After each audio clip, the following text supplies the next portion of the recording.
Welcome to the Education Leadership Podcast, where we bring stories, advice, and insights from world-class leaders right to you. Welcome to the Education Leadership Podcast. I believe that when leaders level up, everybody wins. Their team, their family, their community, and even themselves. Now, losing a job can knock the confidence out of anybody. Months of job hunting with no reply can be discouraging. You start to feel invisible, and sometimes you feel a little bit useless. But here's the truth. Leading yourself starts right there. And used well, LinkedIn is one of the most powerful tools to find work and to be seen by the right people. And leadership doesn't stop there when you land a job. Your profile is now part of how you lead, with or without a title. Our guest is Stuart. He helps people get seen, understood, and chosen, and walks people through redundancy and career change. By the end of this episode, you'll know how to use LinkedIn to find work and to grow as a leader long after. So let's get right into it. All right, Stuart, welcome to the Education Leadership Podcast. It's good to have you here, my friend. Just starting off with an icebreaker question. What is something you believe about leadership that most people disagree with? Well, look, for me, leadership is something which is it's not a right. It's something that you kind of have to lean right into. You know, it's a choice that you have to make. Sometimes it comes from really strange areas too. It's not necessarily a logical step. You know, it just is how you see things and how you'd like to play it out. So I think it's one of those moments where it can evolve. But there is a structure to it. Clearly, if you want to, if you run your own business, you know there's logical steps to take. But for me, I think it's one of those things where leadership can come from various spaces, and I don't think it's always as straightforward as most people might think. Yeah. I love that. Yeah, leadership is not a straight line, right? No. And like you said, like that's what I love about the podcast platform that we have. We have different leaders, different people who come onto the show. They bring a different perspective to leadership, right? You know, sometimes it's about people rising at the right moment as well. You know, it's not necessarily senior. It's not your age that defines it. It's not necessarily experience in the field. You know, like it comes from all angles. And I think that we're in a time where leadership can be shown in many different lights. And I think that's come from a lot of change that we've experienced, perhaps, you know, since COVID. And I think that was such a monumental change across the entire planet that at the same time, it was probably a very unique moment for everybody that we all felt it at the same time and we could all relate in the same time. So I think from that, leadership's taken maybe a different guise in many respects and how it's actually seen and actioned. So yeah, it's different now, and AI and all these other things that we now see very pervasive in the market are changing how we think daily. And that's the other thing we're grappling with is the change. The pace of change is phenomenal. So yeah, affects everything. Something that comes to mind as you're just saying that is adaptive leadership. Yeah, things change. Yeah, technology, the economy, everything changes. Yeah. But leadership is being able to adapt, problem solve, and lead people through change as well. Yep, 100%. And it's not that you do this on your own. You know, this is a shared moment. Leadership is, I think, the strongest leaders are those that are humble enough to actually look for other people's opinions, and you know, understand that, you know, the sum of the group of people is often the best result. Right? It's not only about one person, and clearly, like I say, people have got experience and they've got knowledge and expertise, and that's never to be underestimated either. But you know, those that can actually ask the right questions and look at the talents of other people is really, really powerful. Again, that's something I saw in COVID when businesses were really up against it and when change was kind of forced upon everybody. There was a lot of businesses. The smart people looked at their group of people that work with them in a different way. And I felt that they looked at other talents that they could bring to the table, because it wasn't just you know, like if you were in marketing, it wasn't just that. It's like how was the job you were doing affecting sales? How was it affecting customer relationships? You know, like it was different things, and it was, you know, crazy stuff came to light. So, you know, I remember seeing businesses that were looking at their staff and going, so what are you into outside of work? You know, like how can we now become digitally relevant? Because if they were lacking those skills, that might have been something which someone was doing kind of sideline or as a side hustle. You know, it was more of that kind of thinking, and people were like then get the opportunity to work in spaces where they can add value in different ways, and that changed the dynamic of a lot of businesses. I think, you know, they and I love to see that, you know, where people look at their skills and they go, you know, maybe I'm a video editor in the evening, you know, that's where I love doing that. But I'm an accountant during the day, you know, like two completely different disciplines, but you understand that there's value if you can start to combine it and how you can actually use that inside the business. It starts to become a different conversation. So yeah, I love that. I love it. Cool. So let's change gears here. I want to talk about digital. Yeah. And for those who might not be familiar with what LinkedIn is, what is LinkedIn and why is LinkedIn a powerful tool for leaders? So this is really where it comes. LinkedIn's my thing. This is where I've focused for a good few years now, and many people know me for that. So LinkedIn is a platform. Ideally, it was started as a place to connect you to your next job. So it's really been its foundation there. And what I love about it, in many respects, it was one of the first social medias. But what we've got here is a platform which connects you to business. So it's business focused first. So when you create your profile, and those that have a profile, there'll be many people who are watching this who certainly have that. It's about sharing your business side of you first. It's, you know, with other social media, it tends to be the personal side that we talk about first, right? So, you know, the likes of anything through Meta or maybe TikTok, or it depends what you're into. But those are personal first, and then you kind of like invite people in, and you can run business from that. All very successful and all do the great job. But LinkedIn is really foundationed in that professional side first. It's has it been the most beautiful user experience? Is it the easiest platform to use? Not maybe like other social media. It has its little quirks, but that said, it's very powerful in respect of how it connects people. We've got like 1.3 billion connected across the planet, and growing. And in New Zealand, we're now sort of circa 3.5 million people which are using the platform. So it's huge in respect of its ability to connect us, and very powerful when used strategically. So, you know, my focus has been helping business and individuals use LinkedIn as a strategic part of what they do.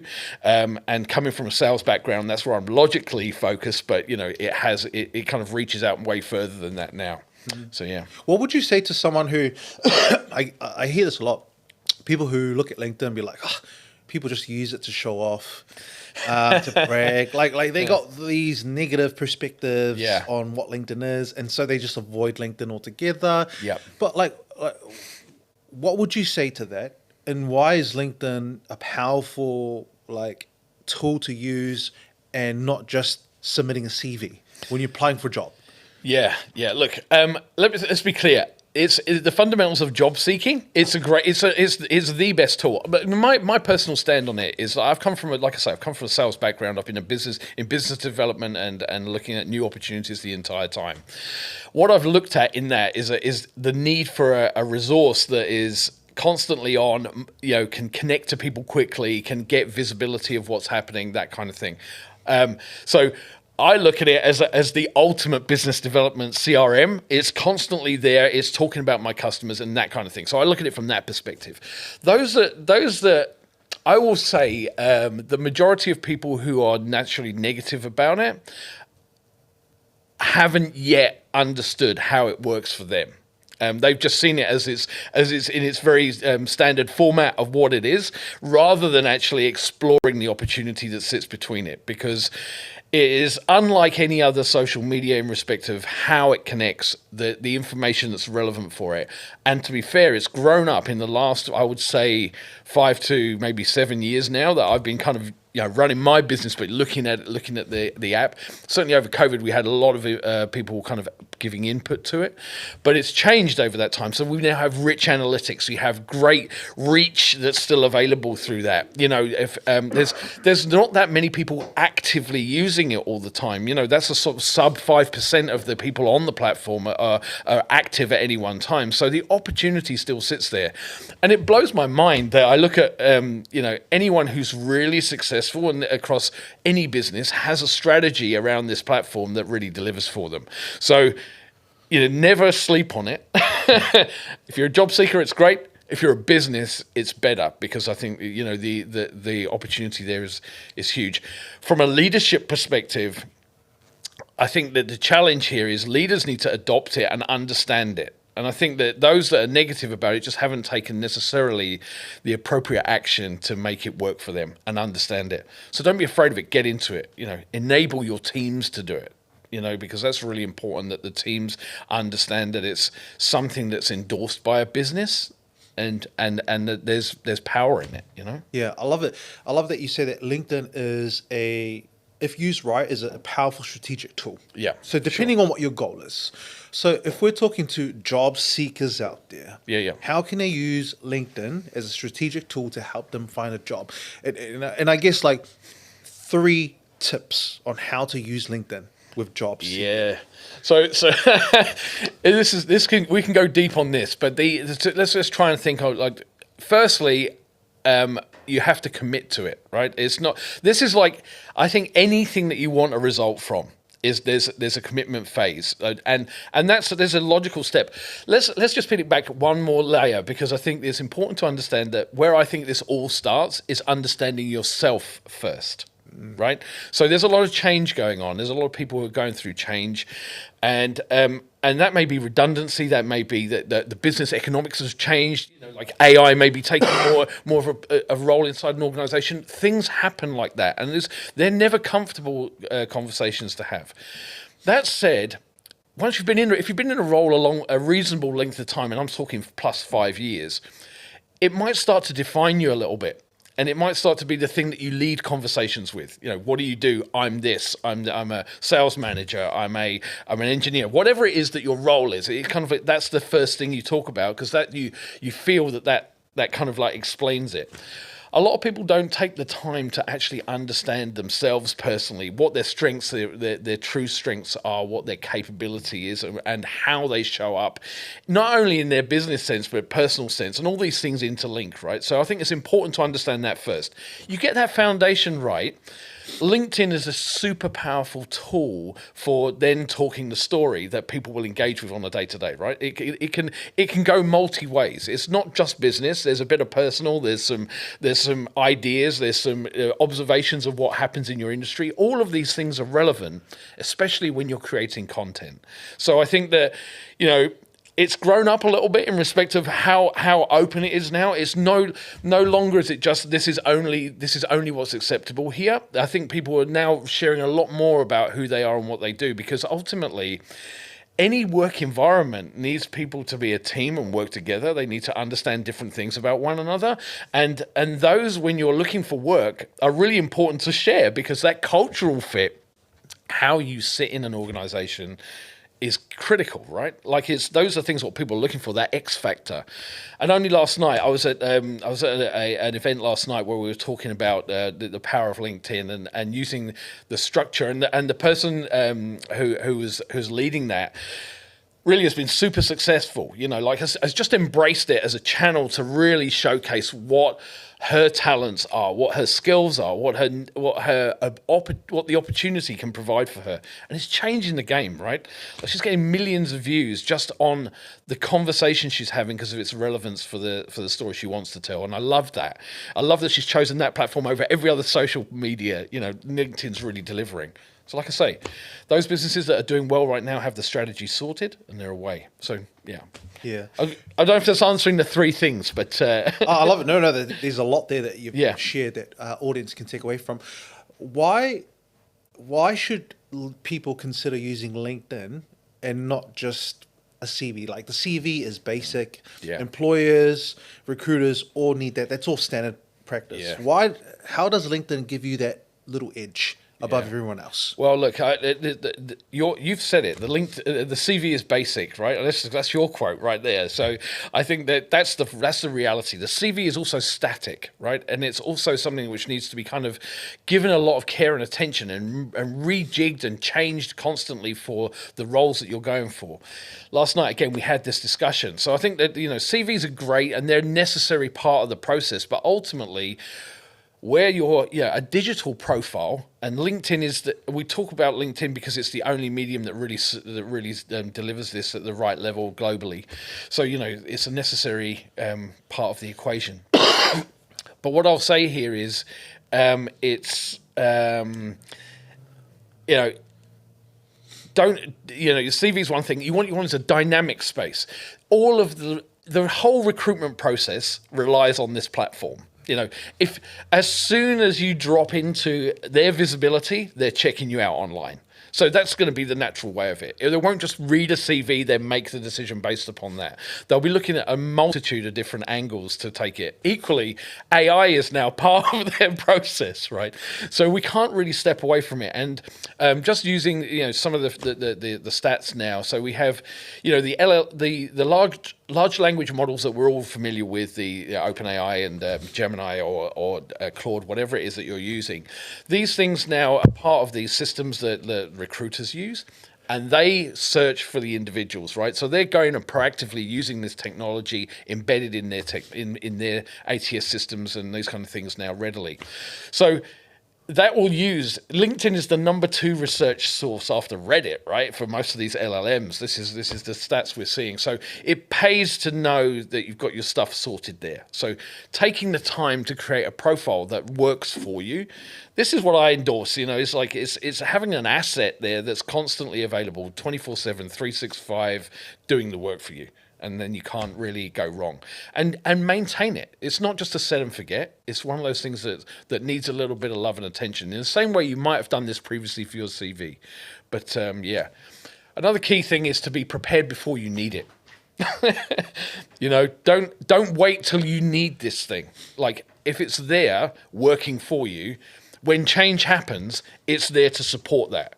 It's really difficult in the majority of cases, and I've seen a lot of these, is people react and they go, oh, now I need to create a CV presence. And they try and build it and they try and do it fast and they want results, but it doesn't work like that. Like with any investment, you've got to have some time in the game to actually make it work for you, right? So that's what we're trying to achieve here. Yeah. I love that. I think what you mentioned there, which is really key, is the CV is very static. Yeah. And people won't know it unless you've submitted or applied for something, right? Yes. Whereas LinkedIn, it's public, in the public domain. Yep. And like you said, like being visible. People can go on Google, type your name, or go on AI and be like, hey, search up Pasi Tawa Haufano, give me everything you know about this person. I want to know, because they're applying for this job. Yep. AI will pull everything that's on the web. Yep. Right? So whatever you post out there is what they're going to see. And you want to make sure that it's content that's actually valuable and makes the recruiter want to say yes to you. Exactly. Right? So that's why I love what you said is like LinkedIn shouldn't be a reactive tool.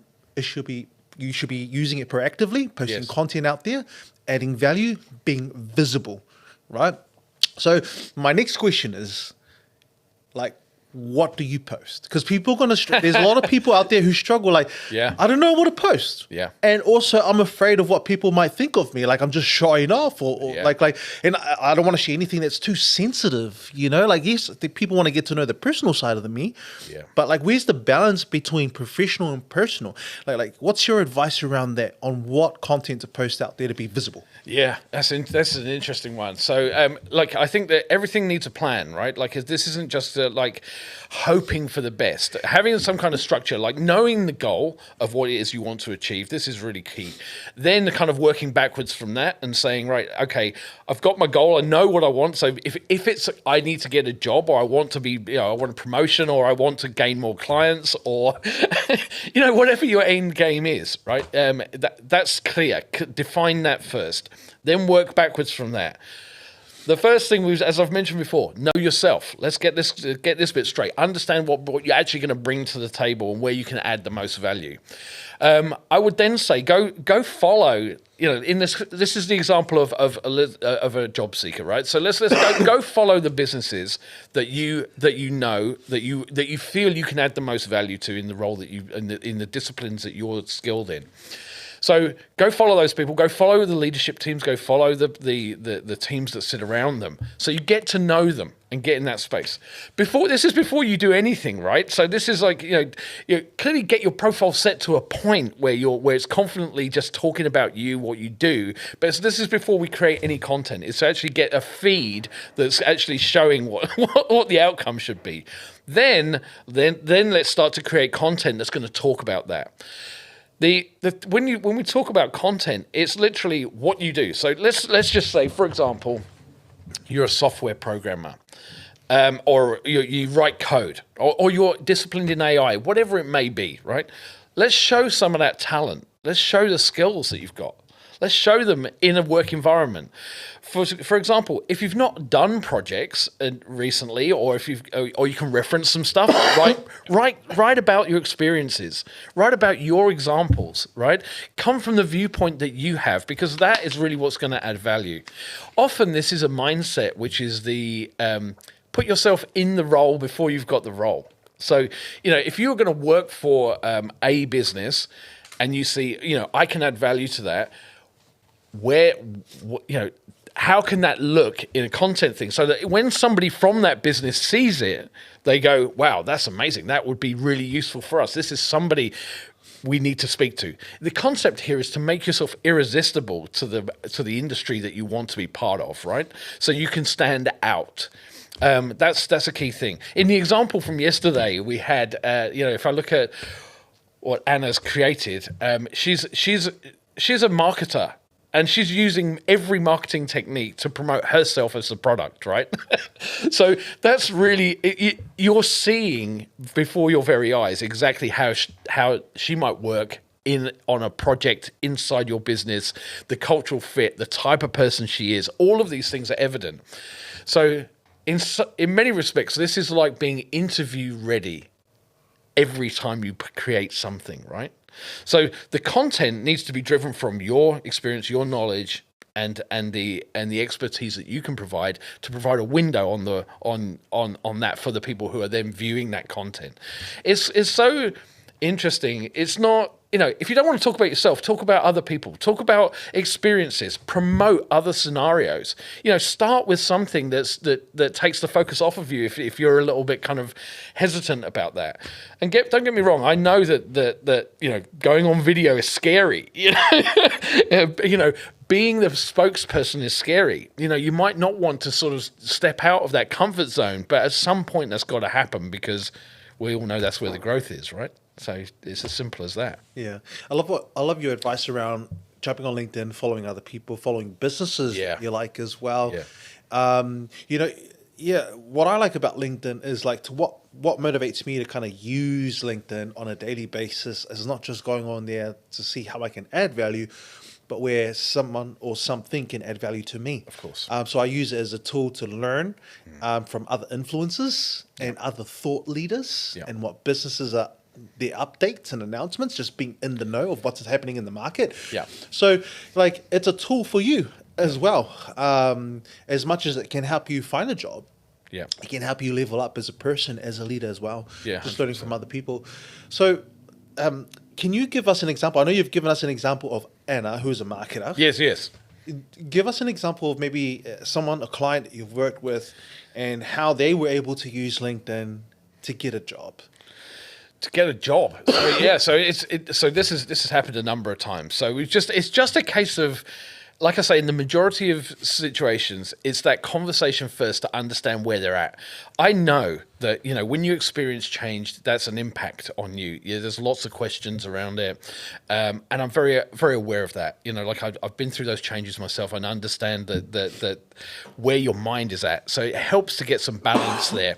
Take the time that's necessary for you to go through that and work it through. That said, be mindful that this is something you're going to have to address, right? You're going to have to come back to this environment because of the way that it's part of the whole recruitment process. If you're going to step into that, you need to have a profile that's going to reflect who you are. To be fair though, we the LinkedIn is a structure, there's literally a system. So there's things that you have to complete. Be as thorough as possible with that. And that starts to change things, because when you then start reaching out to the right people, you understand kind of like I think a lot of people have seen LinkedIn as a broadcast tool. It's like, if I say enough, it'll stick. Whereas, and it's like, there's all these people that I need to talk to, and they think that everything they post goes to all those people. Yeah. It's rarely the case, right? You've got, we all build up our own networks. We've all got connections in different ways. Clearly, some things will be amplified because the way the algorithm now works is it promotes content of value and information that's really useful for people. So it's not necessarily about your following. It's more about the quality of the content you're writing, and then that can resonate deeply. I think Anna's example is great for that, because over 1 million views, given her following is a few thousand people, it's still not to be underestimated. But in relation to the viewing, it's crazy, right? So you're seeing that she's talking a subject of value and high relevance to today's market, and a lot of people are seeing that. So I think things can change quite quickly.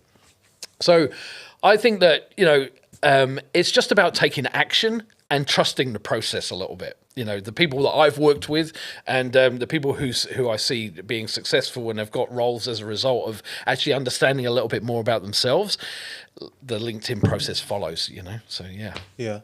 I think you bring up a really good point there around just like people who see LinkedIn as a broadcasting tool, or post something and pray and hope that someone sees me. Yeah. Or did I get noticed? If you want people to be interested in you, you kind of have to show interest in them. And so that's why I like LinkedIn as a tool to connect with people. Like you said, the magic word networking, it's not just like sending a connection request. No, I'm talking about following and commenting and engaging with their content and adding value. Like, use it as a conversation, conversational tool as well, to connect with people. Right, you've got to show interest. Yeah, 100%. Look, you're now touching into some really interesting parts here about that side of it. Be prepared to reach out to actually, like when you're following people, the concept here is to get an understanding for you. So what's really cool is when you follow a business, you kind of get a view of what's happening in the organization. Clearly, we have a lot of tools available now that can give us more detailed views of what's going on and analyze reports and all sorts of great stuff that's happening from a mission perspective or financial statements. All of those things you can get a kind of view whether it's a good fit for you. So you do that, you look at the leadership, if they're regularly posting or if they've got people working with them to help them do that, that's giving you information. So using it as a resource to get educated is very, very useful, right? Equally, the people who are part of the team, you can kind of get a feel for how they function as well. So it starts to bring you an insight at a rapid rate that you would never get from any other kind of viewpoint, right? This is great. And then this gives you an opportunity then to reach out. The comments bit that you mentioned there is actually really, I feel, where a lot of gold is being kind of discovered at the moment, because comments if you can leave something of value there. So if you see a post from a business that you want to work with, and you see the post and it resonates with you because that's touching on an experience that you've got, and you think, I can write something here which is good. Not just this is a great post. Say something like, I've worked in this environment. I know these realities and I've seen this playing out over time, right? So you leave a comment of that type. What tends to happen is more people engage with that. So anyone who writes content wants to get engagement. Ultimately, this is what we're here to do. It's not just a vanity thing we want to be pushing out. We want to be engaging. We want to be talking to people. It's a communication tool. Once we start to see that happening, it takes on a life of its own. And this is why things become viral. This is why it's about engagement. If it doesn't resonate, it's not gonna happen. So the more information of value you can leave in any comment, the likelihood is that it's gonna resonate back. I'll give you an example. Only a week ago, I saw this great post about a guy in the gym helping somebody else with this technique, and just walking him through, like, just in a kind of like, if you just do this one thing, you're going to get the result you're after, and it was great. So I put in there because, you know, I enjoy a bit of gym time, and it's the thing here was, like, I see a lot of that happening in gyms. I'm not qualified to go and change it, but it surprises me that the people who work in the gym aren't more active to assist and help people. So I just wrote this post about that. This one comment has had over 20,000 views. That's crazy. Like, you know, you can spend a lot of time and energy on a post and it not see that kind of return. But what that's done is it's brought people to my feed and brought people to my profile to see what I do. So it's really interesting just to see the power of the comment now. Never be underestimated. The other thing that's really interesting here is we can now search on comments. So if I come to your page, I can search your comments to see what kind of things you leave. That's really, really insightful for a lot of people, and to be fair, that's where the value is. You know, Be mindful about your comments. Yeah, because the thing about comments is it gives people an insight on your philosophy, what you believe, your perspective, your opinions, and that's where people look for alignment and relatability, right? Can I relate with this person? Do I agree with this person? That's the good thing about the comments. So I guess before we shift gears into like LinkedIn as a leadership tool, not just for job seekers, is what should be things that job seekers should avoid posting on LinkedIn or doing on LinkedIn that might ruin their chances of landing that next job? Yeah, I look, firstly, take it seriously. Understand that it's a place where, you know, it's your shop window, right? That you are visible to people once you actually start doing something here. We're moving with a purpose, right? If you've got something that you've created and you want to actually make it happen, great. Got your goal. We're creating the thing to work with that. Fantastic. What people should avoid doing is perhaps certainly have opinions. Don't shy away from who you are, but understand that anything too out there, you know, you got to just be mindful that anything you wouldn't say in an interview is probably not relevant to aid your process. I'm all about people having you know, causing some friction from time to time, because I think that generates great conversation. But also, you just got to be mindful that you don't want to be known as that person, because sometimes that can go against you. So I think that, you know, just be mindful that you know, as a general rule, I won't necessarily say it, but I don't know if it's ready for this podcast, but it's, you know, like, I think that you just go in with the right frame of mind and just say, like, you know, what is it, you know, try and present the best version of yourself, but a real version of yourself. But if you go too far left, it's gonna be, if you go off piece too much, it's just going to be something which is not necessarily going to get you the result you want. If your result is to create waves, then by all means go for it, because those people exist on the platform. They're there with their controversial opinions, and that does well too. So, you know, like, you just got to know which is the right direction for you. And if you're trying to be an accountant in a business and you want to go work for someone like a corporate, it might not be the best avenue. Yeah. I like that. It's really good. Yeah. I think that's really good advice there. Would you say that in a job interview? Yes or no, right? Yeah, that should be a nice way to make that decision. I interviewed Stanley Henry from The Attention Seeker. I don't know if you know him. Yeah, I watched it. It was last year, many episodes ago. I asked him a similar question. And I think he said, avoid controversial topics like politics and religion. Like, even if you believe, you know, in a certain faith and whatever, he says just try. It's a very sensitive space, especially when it comes to LinkedIn. And I think that the reason why is because, obviously, you know, let's be honest, people sometimes judge a book by its cover. Yeah. And, you know, if you lean towards a political party and the recruiter is leaning towards a different one, there's no alignment there. So, you know, you want to avoid bias as much as possible. Yeah, it's your brand, right? So you just you kind of got to understand what you want to be known for. This is about you owning that. Clearly, if there's an opinion that you have and you can articulate that and you can actually work your way through it, then that gives people the full story. But don't just come in, slam it, and then leave, right? Because that's going to cause it just sends shockwaves and without any context. And I think that's the important thing to understand there. But yeah, fair call. Okay, cool. Awesome. Look, now, I want to now shift gears, okay? Okay. We know that LinkedIn is not just a powerful tool for job seekers, even after you've landed the job. Yeah. Right? Why should leaders consider still being active on LinkedIn? You do. Your voice is important. In fact, to be honest, if you look at any of the major businesses out there, the leaders are perhaps have a bigger following than some of the organizations. This is right to the top businesses in the world. So, your likes of Apple and Tim Cook and those kind of guys, Tim has a bigger following personally than Apple does. So, what you want is you want the real oil of the individual, right? You want to understand what want to feel connected to them.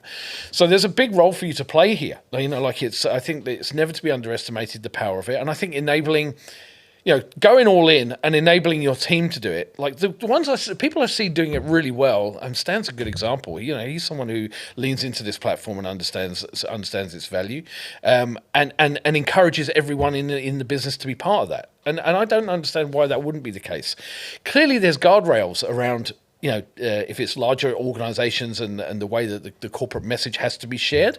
But that said, if you trust somebody to be out in front of a customer, to go and negotiate business, to go and talk about what it is that you do, to stand up in presentations, to be on stage, all of those kind of things that we all do now kind of as part and parcel of the process. And that extends that's not a sales gig any longer. That's an everybody gig. So, I'm glad to see a lot of organizations changing this. So I think empowering people to have to showcase what they do, how they work, it pays dividends, So that should be led from the top and also encouraged by leaders to do that. So being here helps. Yeah, I think that's important that you've emphasized that, now that you work for a company, you now kind of represent that company. So 100%. You've got to be extra careful what you post out there because, people will see as a reflection. I mean, look what's happened on the news lately with New Zealand Muscle. Oh, yes, NZ Muscle, yeah. NZ Muscle with the protein and everything like that and how Dave Latelli taken over, right, as CEO. Which is pretty cool.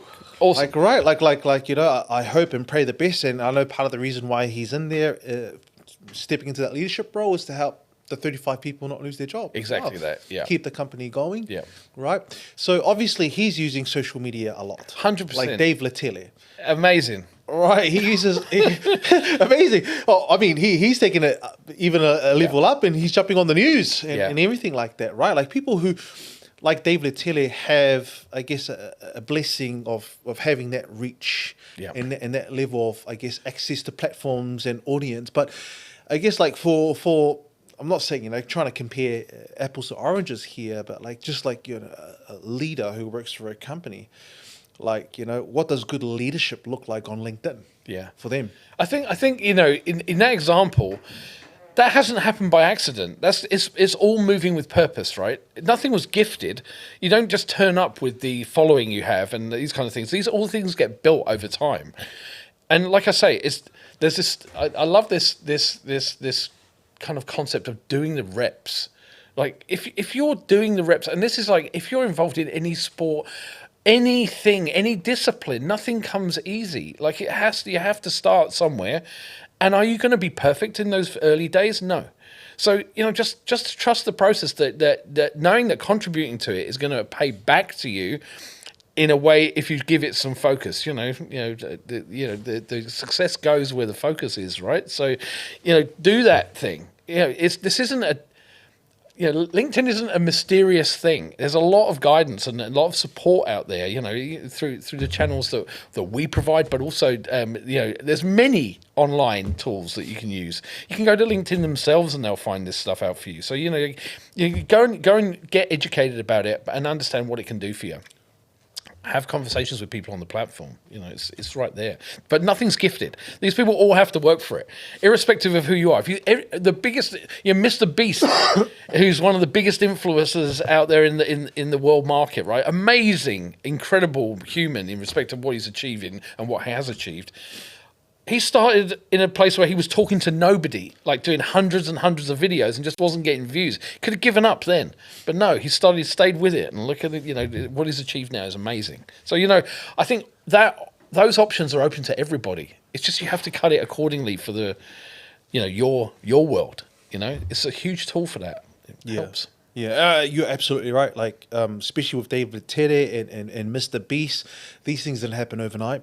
These never. guys put in the work. 10 years minimum. No one knew them.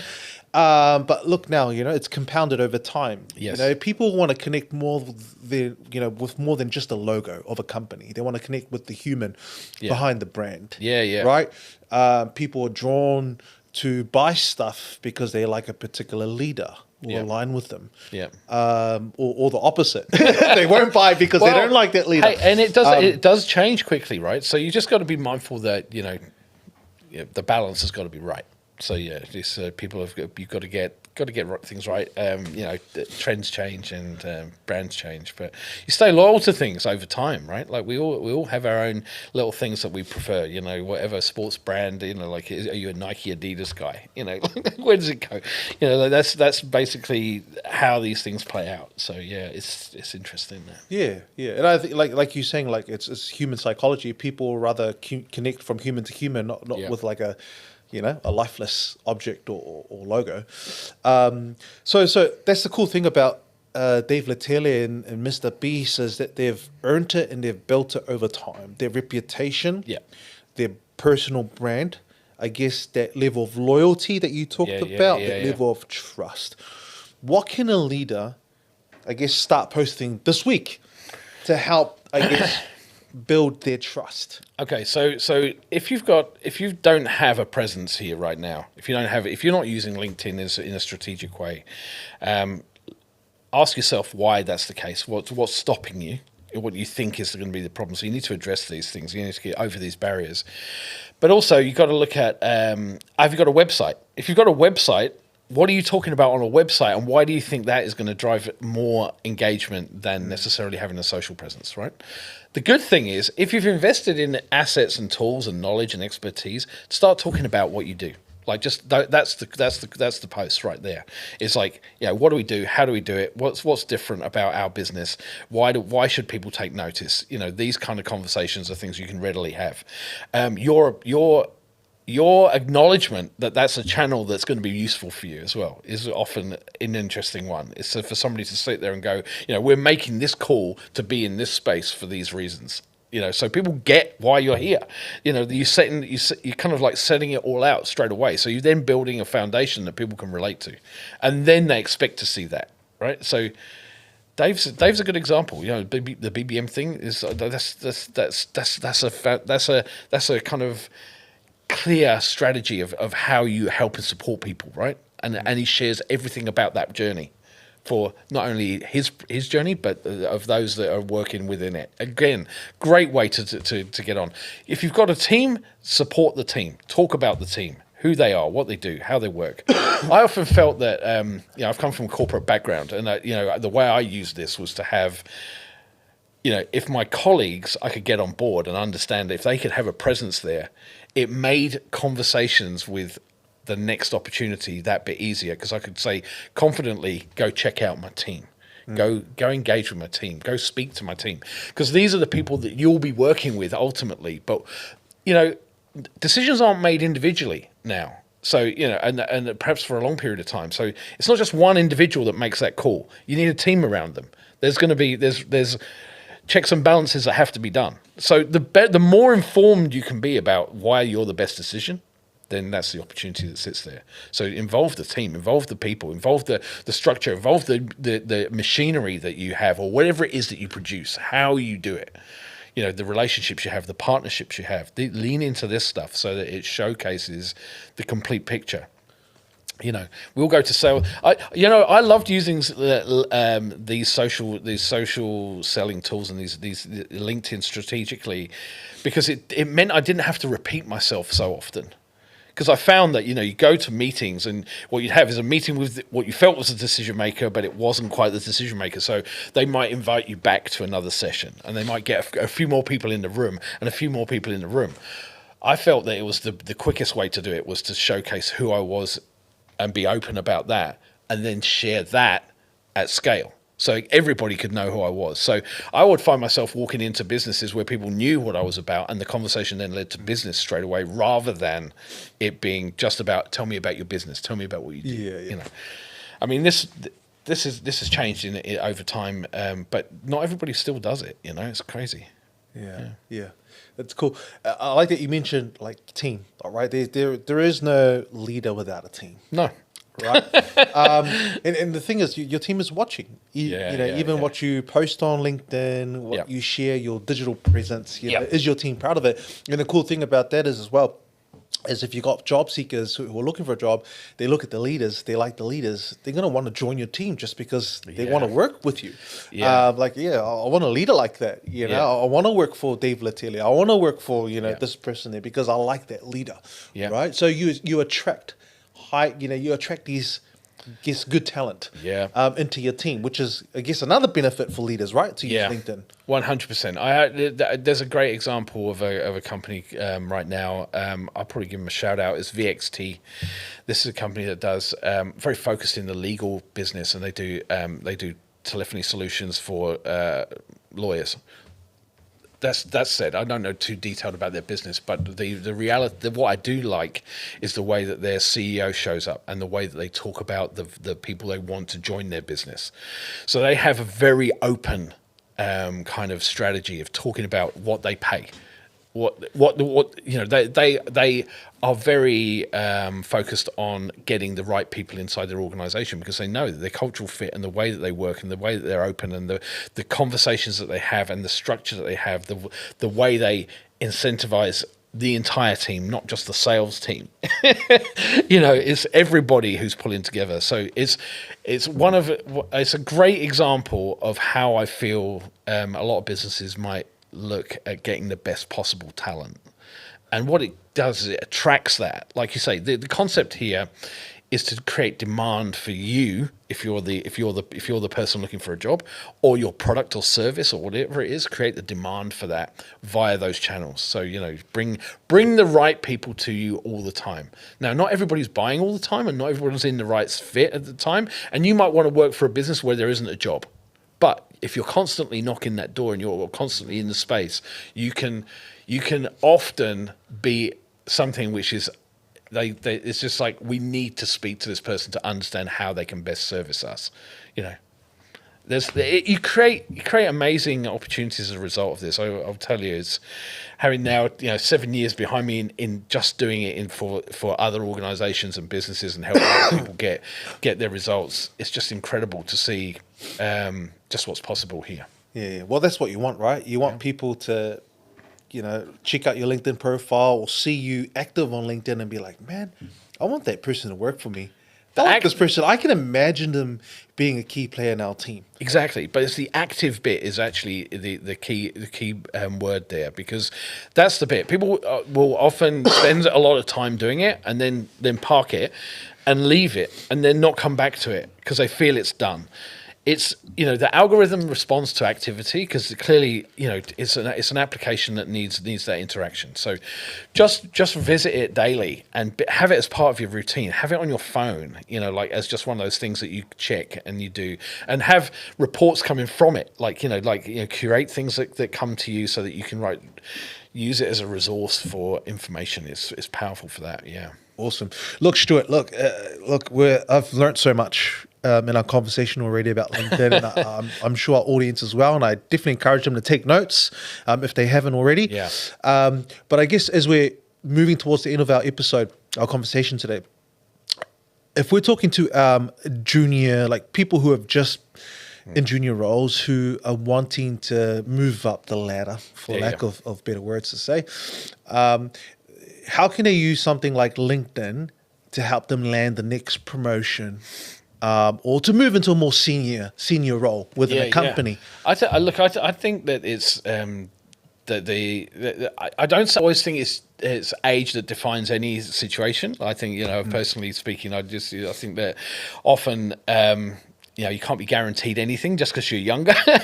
If you're early stage of your career, this is an essential tool. Like, make the most of it, be part of it. If I look at New Zealand, we've got the last numbers I saw from the reporting that I have access to from Napoleon Cat. If you want to go and check it out, they do all the statistical reporting on all the social media channels.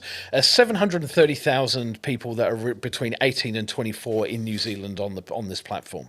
So you're not alone. This isn't a place for this isn't an old school app. This is so relevant now, and like I say, it's so embedded in the change of any businesses that want to change their hiring managers, their recruitment team, HRs, anybody, recruiters, all of that environment is checking this out. So to be there makes sense. So investing as early as you possibly can it makes sense.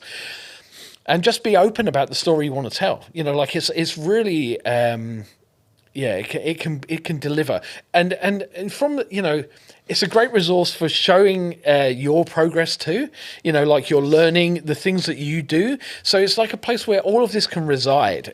More powerful than the CV. Digital work that you do. There's a lot of learning inside LinkedIn. If you want the LinkedIn learning tool, you can get that and get into that too. So there's lots of additional resources that you find. I'm finding a lot of businesses are adopting that idea because not many are investing in their team as often as they could, and so they look at any external resources that you can access. But it's great to be in control of it. The profile is yours to own, right? That's your domain. So be confident in that. Know that it's there for you to structure. It's no one else's call, and you to design it and make it so that it works for you. Yeah. Beautiful. Look, there's many more questions I'd love to ask, but there's only so much we can fit within one episode. We might have to do a part two. Like you were saying, there's billions of people around the world. There's millions of people here in New Zealand. Yeah. Like, if you really want to stand out, like LinkedIn is one of those tools you want to jump on, because there's going to be thousands or even hundreds of thousands of people applying for the same job. Yeah. So what's that one thing that's going to make you stand out? Being visible, being seen, and I like what you said about always knocking on doors. Yeah. Even if there's no jobs available or vacancies, always position yourself so when the opportunity comes, you're ready for it. Posting on LinkedIn, commenting on LinkedIn, sharing your story, your journey, what you're learning. Yeah. Even if you're doing voluntary work out there, nothing related to the job that you want or that you have, but it's showing people your character, showing them your values, it's showing what you do outside of work, right? 100%. I think that bit's key. Is that everything that we do is part of our makeup, right? Nothing sits aside from it. We can't park something over there. It's just you got to understand that everything we do, whatever we choose to do with our family, friends, sporting activities, whatever, all of this is a sum total of us as a human, and therefore that's what's relevant to the space that we want to talk about, and that's what makes you good at what you do in your professional sense too. So I think all these things contribute to the end outcome. Yeah.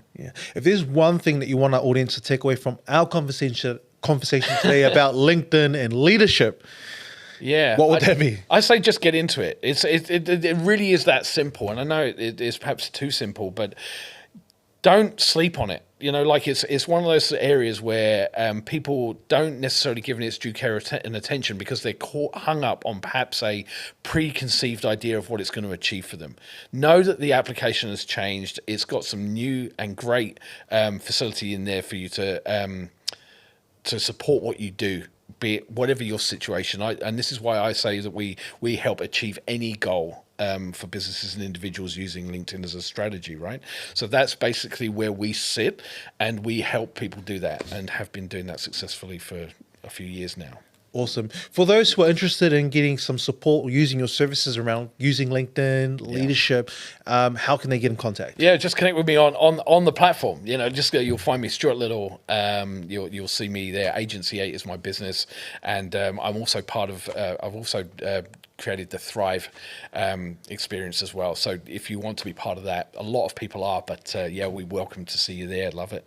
Awesome. Hey, look, I've really enjoyed our conversation. Thank you for your time. We're much better for it and just adding so much value for our audience. So thank you. No worries. My pleasure. Thank you. Thank you for tuning in to the Zeducation Leadership Podcast. If you enjoyed this episode, please share it with someone who needs to hear it. And don't forget to follow and subscribe for more episodes like this.